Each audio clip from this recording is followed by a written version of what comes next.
Okay. Game face. Here we go. Aloha everybody. Long time no see. Uh, I have been giving this some thought, and the reason why this week's topic is going to be about fear.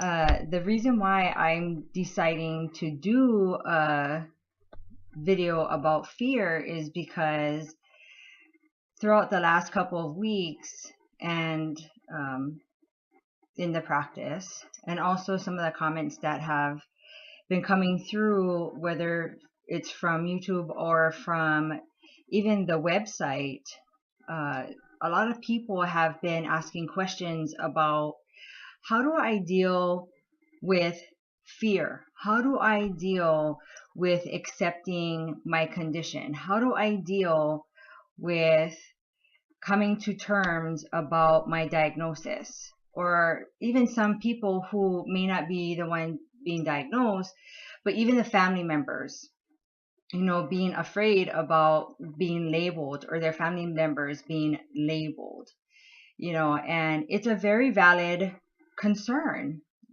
because as in life, in our society, it is okay in our society in some ways to be diagnosed with having diabetes. It is acceptable to be diagnosed with having a heart disease, so to speak. Yes, it's unfortunate that you're going to be having having heart disease or having diabetes, but it's acceptable in circles when you're having a conversation, and saying, yeah, I just got diagnosed with diabetes, and I got to take metformin, or I got to check my blood every day, kind of thing. And people are like, oh, wow, it sucks, But it's different when you're diagnosed with bipolar, say, for example, or with borderline disorder, or with schizophrenia, or with depression, And so now take that and go into your circle of friends and say, yeah, I just got diagnosed with bipolar. It kind of sucks, and I gotta take, Lamictal or Seroquel, and I'm trying to get used to taking this medication. Watch the reaction from the friends now. They're like, oh, like they don't even know how to react to that, because our society has put such a stigma on mental health disorders. Couple that with a co-occurring disorder, and now you're saying also, like, oh yeah, I'm trying to get into recovery from alcohol, or from sex addiction, or from gambling, or from heroin. Watch their face drop even more. They're like, oh, do you go to those meetings? Because I heard you gotta go to those meetings. I mean, it's even worse. They don't even know how to react to you after that. All of a sudden, it's like you got some kind of catchable disease and they don't want to be around you. Not everybody, of course, but some people, they don't know how to react. And so coming from the person that now has this label, they're very fearful because they don't know who they should tell. They don't know if they should tell anybody at all. And they're very afraid, because what does that mean? You go online and you read up on your disorder, whether it's bipolar, borderline, depression, whatever. What's the first thing it says? Higher incident rate of suicide, unable to hold down a job, And so you're thinking to yourself, oh my gosh, is that what that means? Like, I can no longer hold on a job, so I can't take care of myself. I have a higher tendency to commit suicide. I don't remember me feeling that way. Like, will I start feeling that way now?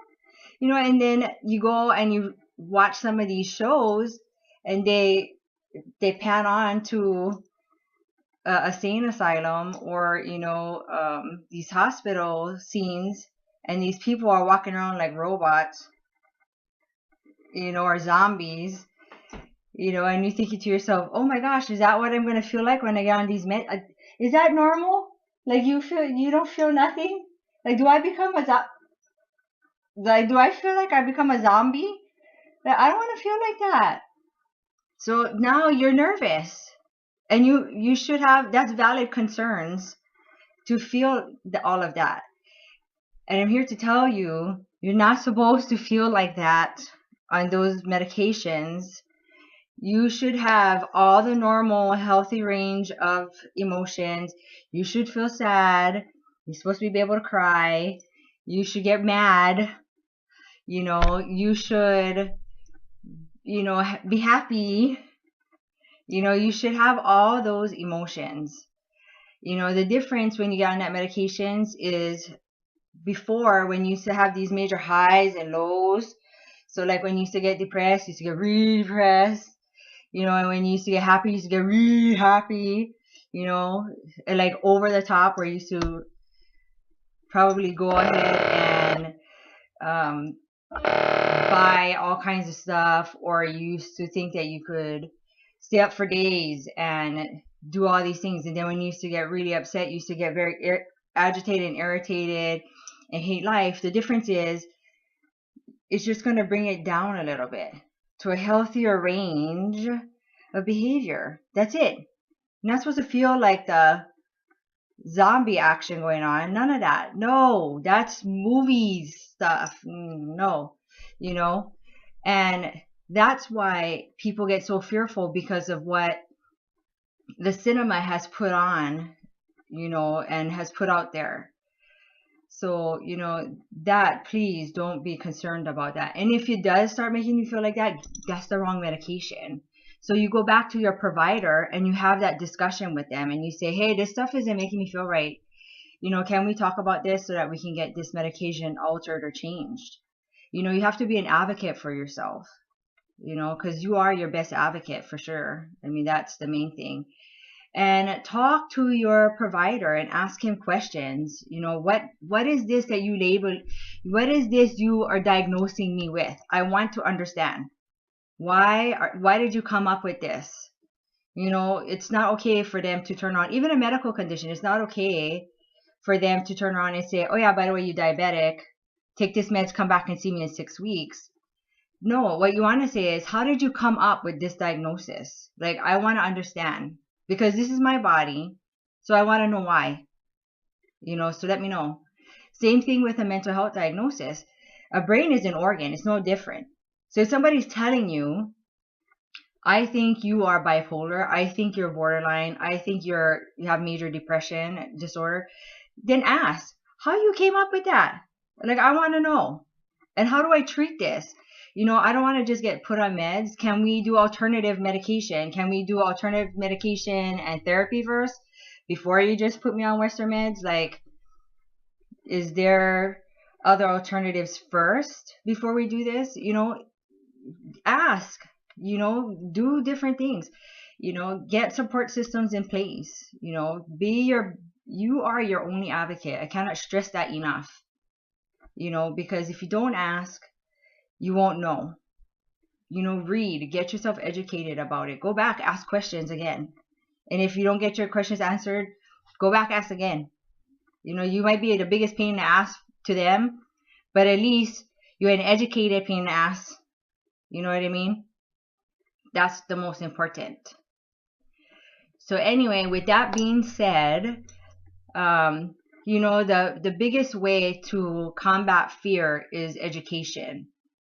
And if you can do that, the fear gets less. And from that, you feel more in control of what you are going through. And it won't be fear anymore. And that helps. Get the support that you need. Get the education that you need.